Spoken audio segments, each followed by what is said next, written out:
Daniel Padilla pinuri sa advocacy na alagaan ng kalikasan. Puno.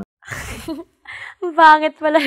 Akala ko ang ganda-ganda ko na to. Alam mo. Hello Kathleen fans! Ito na nga ha, ang sabi ng mga Kathenatics ay nangungulila at saka nag-a-update mga kasombrero si Pops Alden kay Ma'am Catherine, no? Kasi yung kanyang salamin or glasses na suot-suot mga kasombrero dito nga siya sa Seoul, Korea ay parang nagmi-me time siya, no? May tinitingnan siya sa malayo na kung saan ay parang ano ito, parang kotse yata or yung puno or basta sa malayo mga kasombreros, no? Nasa Past Normal Studios po siya sa Seoul, Korea mga kasombreros.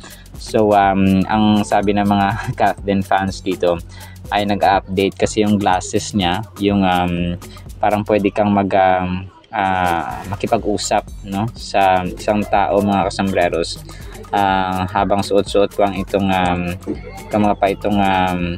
glasses nito mga kasombreros na may camera, merong parang Ray-Ban Meta, no, smart and iconic. So Ray-Ban Meta mga kasombreros ang tawag po sa suot-suot natin ni Pops Alden. So no, kapag malayo siya, hindi ko alam kung totoo na talagang ina-update ni Pops Alden or kausap niya, pero kasi ay doon sa kay Luis Manzano na ano niya dati ay parang tanong ka asan ka na, anong ginagawa mo ngayon, ganun ka. So ganon dapat mag-update mga customers. Kidding aside, yun po, no, hoping and praying na ganun nga talaga ang ginagawa ni Sir Alden mga kasombreros. And then ito, yung preview, isang sikat na magazine mga customers dito sa Pilipinas ay itong archive nila, ni-repost nila kagabi, no, itong si Ma'am Catherine mga kasombreros na nagre-react siya sa mga old OOTDs niya mga kasombreros na kung saan ay sobrang ganda ni Ma'am Catherine dito. And if I'm not mistaken, 2019 or something like that mga kasombreros. So ang ginagawa niya dito, sobrang ganda ni Ma'am Catherine. Nagre-react siya sa kanya mga lumang mga outfits mga kasombreros ng bata-bata pa siya mga kasombreros. So sobrang kulit lang ng inyong box office queen dito. And then ito, si Pops Alden ay nag-post ng kanyang bagong running shoes. Ang kulit, no? Grabe, physique, no? Baka doon niya to pinili sa Korea. Yes, sa Past Normal Studios mga kasombreros niya binili ito. So parang may mga may mga gear or something na di ko alam kung may mga teki nor technology sa loob nitong mga kasombreros na parang adjustable or something, kasi yung shoelace niya ay parang kakaiba. Baka pwede lang siya maikot-ikot, no, ganon mga kasombreros. And then ito, nag-post din siya ng kanyang Instagram stories nga, no, doon sa may yung schedule ng Past Normal Studio sa Seoul mga kasombreros. So yung mga weekly events nila, no, tapos yung mga training. So ano rin siya, parang fitness gym din ito mga kasombreros sa kumapa sa Seoul mga customers na kung saan niya ay andun si Pops Alden kasi di ba fitness first si Pops Alden mga customers. And then ito, nakita ko lang kasi ito mga customers, no, during their Holy Week na vacation. Ito yung may boses na version mga customers ni Daddy Bay, ni Riza at saka ni Lola Linda mga customers. Tapos sabi niya hi sa video. So si Angel yata yung nag-video mga kasombreros. And then ito, last item natin, may singit kitong kay Pops Daniel Padilla na kung saan ay pinupuri daw siya, no, ngayon sa kanyang advocacy mga kasombreros na pangalagaan ng kalikasan. Kasi nakita ko rin ito nag-flash sa YouTube sa commercial or sa ads mga kasombreros, yung commercial ni Pops Daniel Padilla mga kasombreros na nagtatanim siya ng puno mga kasombreros. So good job, no, Sir Daniel Padilla. Siguro let's hate na lang mga kasombreros para happy na lang ang buhay natin. Alright, so lang po sa ating Kathleen items ha. Hey family. Hi Lola. Hi. Sige nga pang alika, ikot tayo. Ikutin natin yung jeep, pag ganon. Oh, mother, you better shut Sa video. Hello. Ay, kabilang dulo, ako siya. Hi kayo, video. Video, hi. Para po sa ating Word of God, sobrang ganda po nito. Ang title natin, Anong Dahilan Mo? Philippians 2 verse 3, Let nothing be done through selfish ambition or conceit, but in lowliness of mind, let each esteem others better than himself.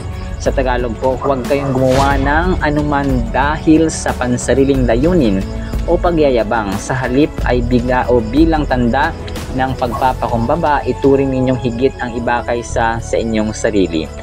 Very unusual ito mga kasama. So, humility.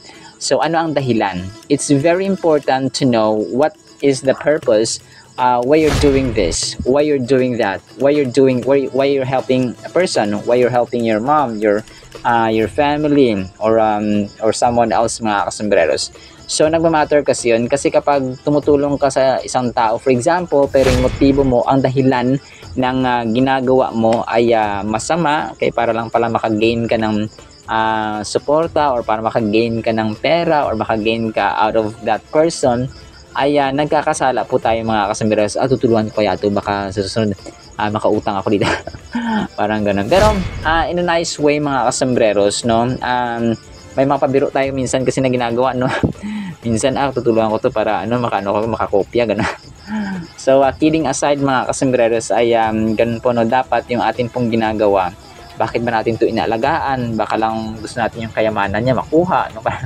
Parang ganon. So may mga rights naman, no? Iba yung mga usapan na yun mga kasambreros. Pero in general, paano ba gumagawa ka ba ng content para lang makagain ng followers na mga gantong uri, kasi may marami din namang mga content creators na para makagain ng mga malilibog din, no? Yung iba mga mahihilig sa politika, ibang mahihilig sa ibang bagay, sa prank, no?